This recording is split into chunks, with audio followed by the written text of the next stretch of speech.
Assalamualaikum warahmatullahi wabarakatuh. Perkenalkan, nama saya Asa Putri Ramadhani dengan 21410407057 dari kelas 2 TMA. Di sini akan menjelaskan tentang wacana yang kedua, yaitu perguruan tinggi menjadi dominasi kekerasan terhadap perempuan. Menurut Komnas Perempuan itu sendiri, dalam catatan tahunnya mencatat kekerasan terhadap perempuan yang terbanyak terjadi di perguruan tinggi, dengan ditemukannya sejumlah kekerasan perempuan berbasis gender atau kekerasan seksual. Kekerasan terhadap perempuan itu sendiri adalah bentuk ketidakadilan gender atau suatu konsekuensi dari adanya relasi timpang antara perempuan dan laki-laki sebagai bentuk nilai norma dan sosial. Kekerasan terhadap perempuan tersebut, setiap tindakannya akan mengakibatkan kesengsaraan atau penderitaan pada perempuan secara fisik, seksual, atau psikologis, termasuk ancaman tindakan tertentu, pemaksaan atau pemerasan kemerdekaan secara sewenang-wenang, baik yang terjadi di depan umum atau dalam lingkungan kehidupan pribadi.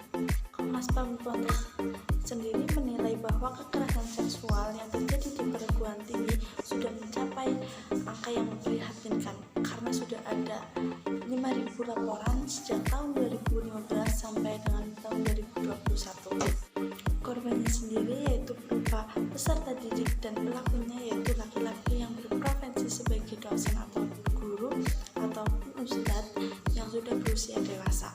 Permasalahan ini berhubungan juga dengan kekerasan psikologis, karena kekerasan ini menyangkut rohani dan jiwa peserta didik.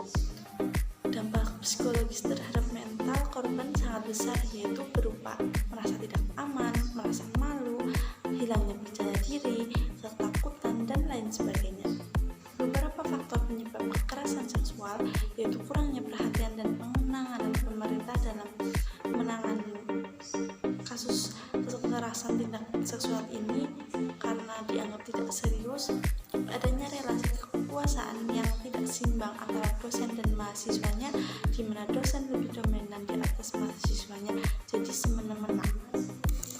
Itulah cara pencegahannya, yaitu dengan perguruan tinggi perlu membuat aturan atau kebijakan atau prosedur tetap untuk menangani kasus-kasus kekerasan seksual yang meliputi prosedur penanganan, prosedur pemulihan korban, serta sanksi bagi pelaku.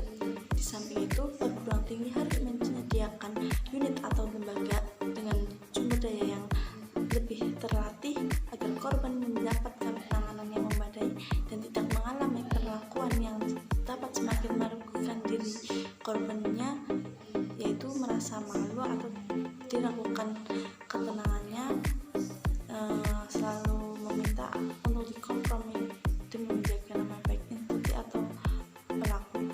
Di sisi lain, pemerintah juga mengeluarkan KUHP dalam pasal 5 RUU kekerasan seksual agar meminimalisir tindak kekerasan seksual yang terjadi pada perempuan.